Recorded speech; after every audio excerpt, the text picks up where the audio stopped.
What are you thankful for? Take a second to think. You got it? Okay, whatever it is, I bet it's not your ballpoint pen. But maybe it should be. It's an I Heart This mini episode this week, everybody. I'm Ben Lord. Let's talk about what we love.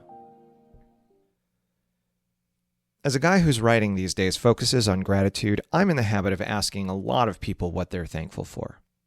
It's really a wonderful thing to make a habit of, and I recommend it to anyone. People's answers are often surprising, but there's a definite pattern to what people say, things that you can expect to hear over and over again. When asked in a big open-ended way like that, people can be expected to say things like their health and their families and good work and running water and electricity and a loving spouse or partner. Nobody yet has told me that they're grateful for ballpoint pens. But I am, and I think if more people knew about their awesomeness or thoughts about their benefits and the miracle of writing in general, they'd at least get honorable mention. Think about this. For pretty close to 99% of human time, 99%, nobody could send a note, make a list, or keep a journal. It simply was not possible. We just didn't have the tools. We lived in a world without writing at all. Think for a moment about the implications of this. If you can read and write, you are one of the fewer than 7% of all people ever who could. And it really is miraculous what that allows you to do. Yes. It allows us to capture more accurate records of what happened in the past that doesn't change or get eroded by the vagaries of memory. And also, yes, it allows us as a species to build on our knowledge over time and transmit it forward. These are absolutely stunning achievements, and I'm not making light of them. But these are the things that scholars always point out about the benefits of writing. I want you to turn your attention to what the ability to write does for you personally, concretely, on an everyday afternoon. You see, one of the fundamental problems of human thinking, and of human life in general, is that we can only think of 2 to 3 things at the same time. I mean, sure, we have a brain full of memories, and sure, we have a cacophony of sensory information bombarding us at any given moment, but our minds, or at least the parts of them that scientists call our working memory, are small. Go ahead. Try grocery shopping without a list. Go ahead. Try adding 957, 276, and 469 in your head. I bet you can't even remember the numbers themselves. But if you have a pen and a piece of paper, you have instantly become 100 times smarter. You can probably solve that problem in less than a minute. And that's not the only problem you can solve.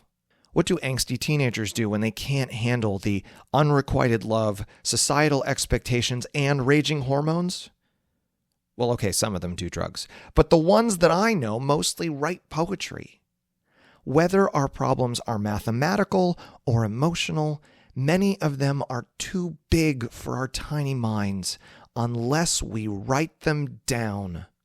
And suddenly, even heartbreak feels more manageable.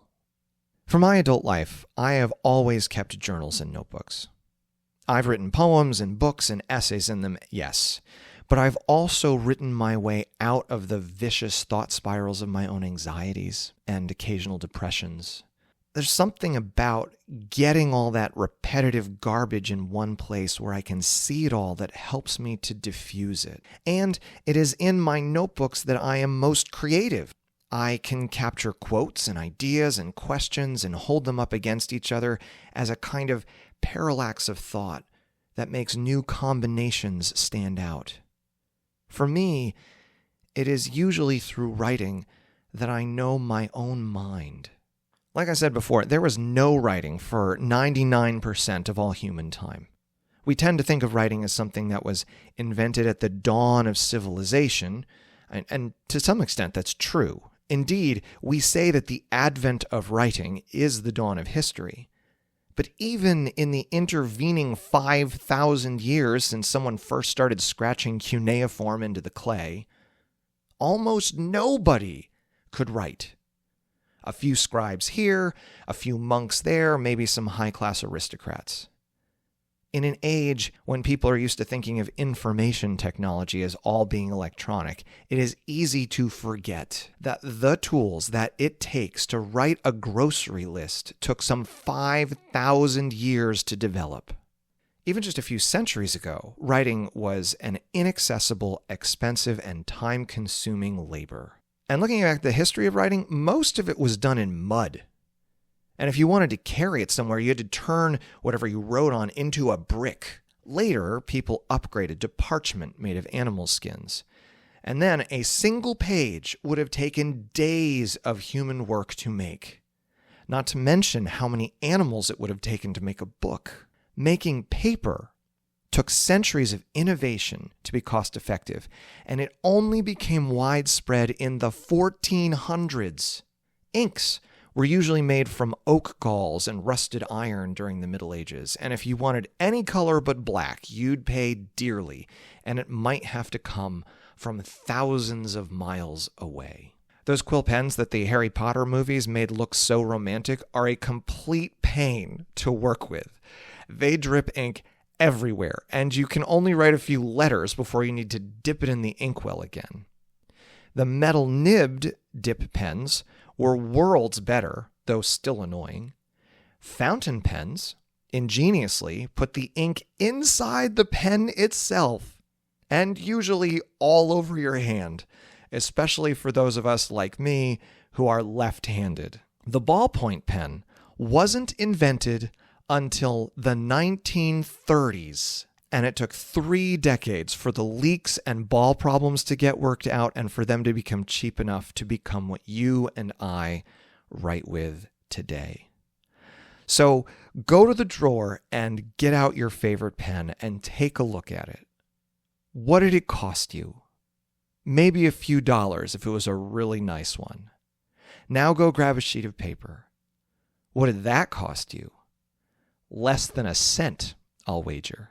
Each of those simple articles, each of them, the pen and the paper, was the cooperative labor of thousands of people across half the world.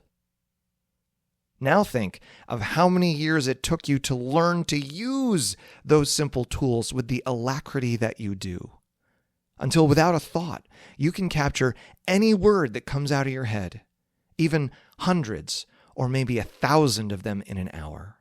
I have no shade to throw on those who prefer the keyboard. It is undoubtedly faster. But I will always love writing with a pen. I know exactly the one I want. It writes so smoothly, leaving a clear mark on the page with the slightest touch. And even though the mark is clear, the line is fine, less than 0.5 millimeter wide. The bearing at its tip is so small I can barely see it. And with a pen in my hand, my writing is not confined to lines like it is in the word processor. My notebooks are full of charts and marginalia and arrows connecting thoughts across the page. And my pen flies at just the right speed, fast enough to capture it all, slow enough to force me to reflect. This simple set of tools, my inheritance of millennia of scholars before me, helping me with each scratch on the page to discover what I think and who I am. If this episode made you think differently about your pen, your paper, or the way you make sense of the world, please share it with someone who still keeps a notebook close at hand. Or better yet, write them a note telling them why you liked it. That is the way that this show grows, one thoughtful connection at a time. And if you're feeling especially generous, please take a second to leave a review wherever you're listening to this podcast. Other people only discover this show when someone else recommends it to them. And thanks. I Heart This is written, edited, and produced by me, Ben Lord. Our logo was designed by Brian E. Morrow Cribbs. Our website is iheartthispodcast.com, and you can email me at ben@iheartthispodcast.com. Thank you so much for listening, and as always, Be kind, be curious, and be thankful.